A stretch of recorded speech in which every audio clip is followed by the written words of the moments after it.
Welcome to this concept explainer brought to you by CBSE Score Lab of profsam.com। तो आज हम unit 6 यानी electromagnetic induction का एक बहुत ही इंपॉर्टेंट कॉन्सेप्ट समझने वाले हैं, इंडक्टेंस। हम इस टॉपिक को इतने सिंपल तरीके से तोड़ेंगे कि सारे डाउट्स क्लियर हो जाएंगे और एग्जाम में भी पूरा कॉन्फिडेंस आएगा। ठीक है।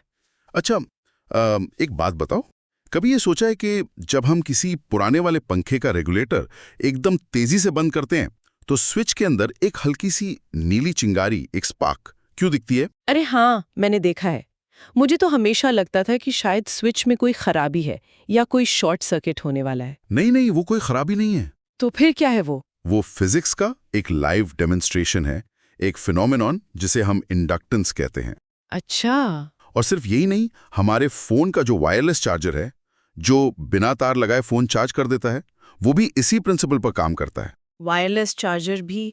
मुझे लगा था स्पार्क और ट्रांसफॉर्मर का कुछ कनेक्शन होगा, पर वायरलेस चार्जिंग, ये तो काफी इंटरेस्टिंग है। बिल्कुल। तो सवाल यह है कि आखिर ये इंडक्टेंस है क्या? हाँ, वही। सबसे आसान शब्दों में कहे तो इंडक्टेंस किसी भी इलेक्ट्रिक कॉइल की एक प्रॉपर्टी है जो अपने अंदर से बहने वाले करंट में किसी भी तरह के चेंज को पसंद नहीं करती। चेंज को पसंद नहीं करती मतलब उस बदलाव का विरोध करती है। इसको हम एक तरह से इलेक्ट्रिकल इनर्शिया भी कह सकते हैं। इनर्शिया? आप मैकेनिक्स वाले इनर्शिया की बात कर रहे हैं, जो स्टेट ऑफ मोशन के चेंज को अपोज करता है। एग्जैक्टली, बिल्कुल वही कॉन्सेप्ट। चलो इसे समझने के लिए एक बढ़िया एनालॉजी लेते हैं। ठीक है। इमेजिन करो कि तुम एक बहुत भारी पत्थर की चक्की या फ्लाईव्हील को धक्का दे रही हो। जब वो रुका हुआ है तो उसे घुमाना शुरू करने में कितनी मेहनत लगेगी? बहुत ज्यादा। शुरू में तो पूरी ताकत लगानी पड़ेगी। हाँ। और जब वो एक बार तेजी से घूमने लगे तब उसे एकदम से रोकने की कोशिश करोगी तो तभी बहुत मुश्किल होगा। वो एक झटका सा देगा, रुकेगा नहीं आसानी से। बस इंडक्टर का काम बिल्कुल इसी फ्लाईव्हील जैसा है।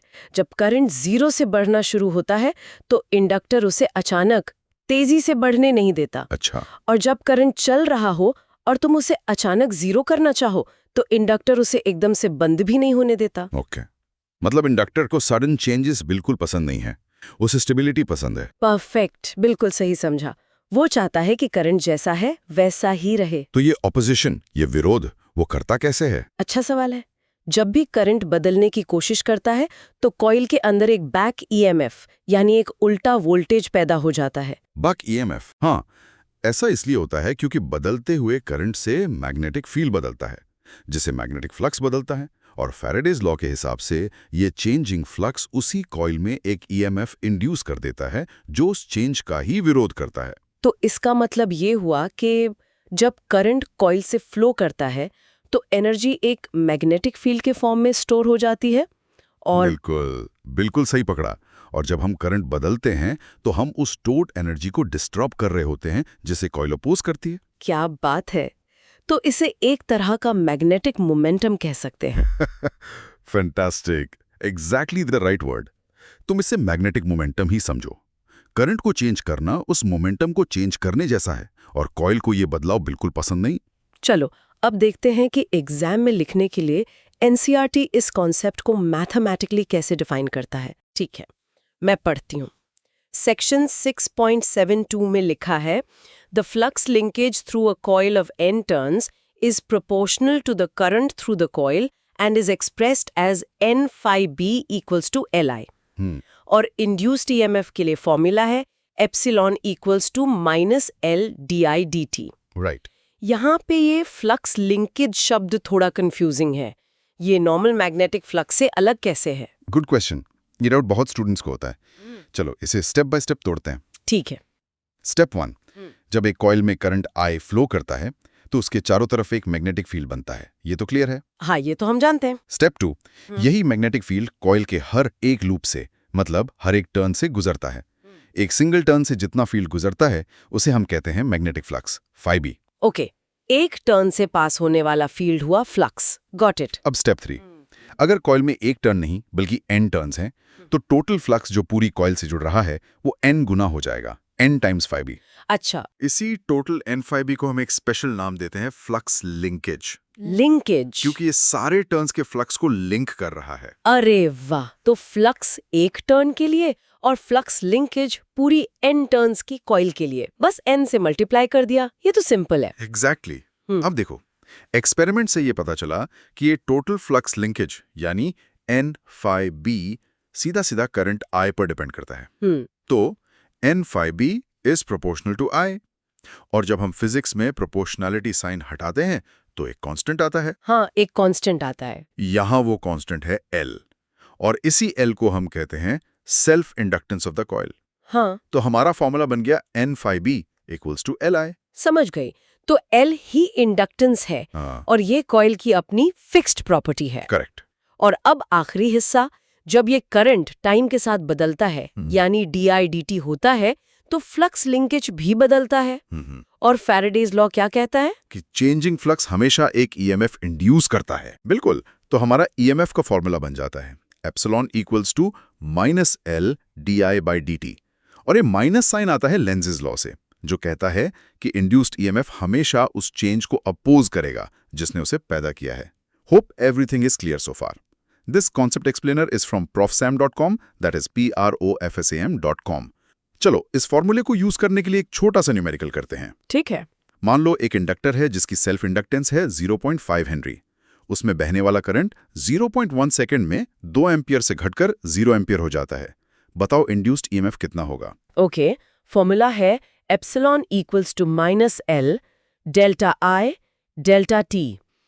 तो L है 0.5 H, time interval delta T है 0.1 सेकेंड, और change in current delta I होगा फाइनल माइनस इनिशियल, मतलब 0-2 एम्पियर, जो हुआ -2A। परफेक्ट। अब वैल्यूज पुट करो। तो इक्वेशन बनेगी epsilon equals to -0.5 into -2 by 0.1।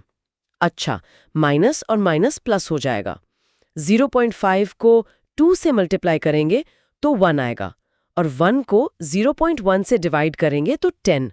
तो आंसर है +10 वोल्ट्स। एक्सीलेंट, बिल्कुल सही कैलकुलेशन। अब ये बताओ, ये पॉजिटिव साइन क्या बता रहा है? पॉजिटिव साइन मतलब ये करंट के घटने को अपोज कर रहा है। एग्जैक्टली। ये बता रहा है कि ईएमएफ की डायरेक्शन ऐसी है कि वो करंट को जीरो होने से रोक रहा है, उसे जिंदा रखने की कोशिश कर रहा है। हाँ, तो अगर करंट बढ़ रहा होता तो साइन नेगेटिव आता, मतलब ईएमएफ उसे बढ़ने से रोकने की कोशिश कर रहा है। बिल्कुल सही। ये हुई सेल्फ इंडक्टेंस की बात। अब एक और चीज सोचो, अगर एक कॉइल में करंट चेंज हो रहा है तो उसका चेंजिंग मैग्नेटिक फील्ड पास में रखी दूसरी कॉइल से भी तो लिंक करेगा। हाँ, करेगा बिल्कुल। उसका फील्ड तो स्पेस में फैलेगा ही। राइट। तो जब पहली कॉइल का चेंजिंग फ्लक्स दूसरी कॉइल में एक ईएमएफ इंड्यूस कर दे तो इस फेनोमेना को हम कहते हैं म्यूचुअल इंडक्टेंस। मतलब एक की वजह से दूसरे में इंडक्शन। हाँ, एक की हरकत का असर दूसरे पर।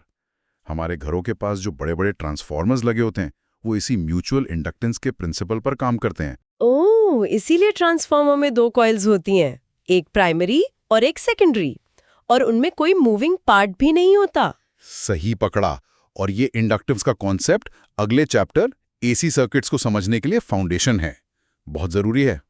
चलो अब उस कॉमन गलती की बात करते हैं जो एग्जाम में मार्क्स कटवाती है। ओके, ये तो बहुत इंपॉर्टेंट है। ज्यादातर स्टूडेंट सोचते हैं कि इंडक्टेंस रेजिस्टेंस की तरह ही करंट को रोकता है।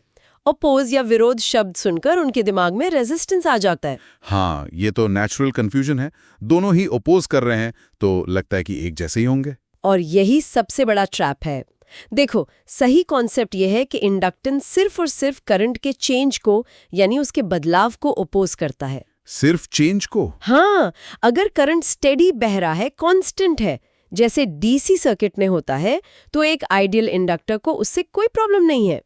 तब वो एक सिंपल सीधे तार की तरह बिहेव करता है, जीरो अपोजिशन। ओह, अच्छा, तो रेजिस्टेंस तो करंट को हमेशा अपोज करेगा, चाहे वो कांस्टेंट हो या बदल रहा हो। करेक्ट। लेकिन इंडक्टर वो सिर्फ तब एक्शन में आएगा जब करंट बदलने की कोशिश करेगा। जैसे एसी करंट जो हर पल बदलता है, उसे इंडक्टर पूरे टाइम अपोज करेगा। एग्जैक्टली। तुमने इसका सबसे इंपॉर्टेंट पॉइंट पकड़ लिया है। इसे याद रखने का एक सिंपल तरीका है। बताइए। रेजिस्टर करंट का दुश्मन है, इंडक्टर करंट के बदलाव का दुश्मन है। Resistor fights the current, inductor fights the change in current. ये बहुत क्लियर हो गया।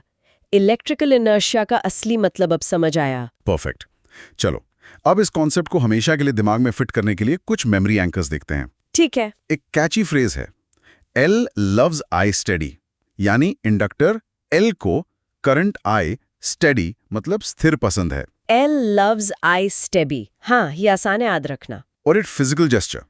अपने दोनों हाथों को आगे करके इमेजिन करो कि तुम उस भारी फ्लाईव्हील को घुमा रही हो। उसे स्टार्ट करने में जो जोर लगाना पड़ता है और फिर उसे रोकने में जो झटका महसूस होता है, वही इंडक्टेंस का फील है। एग्जाम में जब भी इंडक्टेंस का सवाल आए, मन में एक्शन करके देखना, इनर्शिया का कॉन्सेप्ट तुरंत याद आ जाएगा। हाँ, मैं इमेजिन कर सकती हूँ। शुरू में फोर्स लगाना और फिर रोकने के लिए फोर्स लगाना। बिल्कुल। बीच में जब वो स्टडी घूम रहा है तब कोई प्रॉब्लम नहीं, बिल्कुल इंडक्टर जैसा। एक्सीलेंट।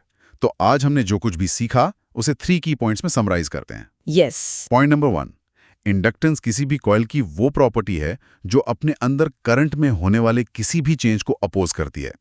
इसे इलेक्ट्रिकल इनर्शिया भी कहते हैं। ठीक है, इलेक्ट्रिकल इनर्शिया। पॉइंट नंबर 2, जब एक कॉइल में करंट चेंज होता है तो वो खुद के अंदर एक बैक ईएमएफ इंड्यूस करती है।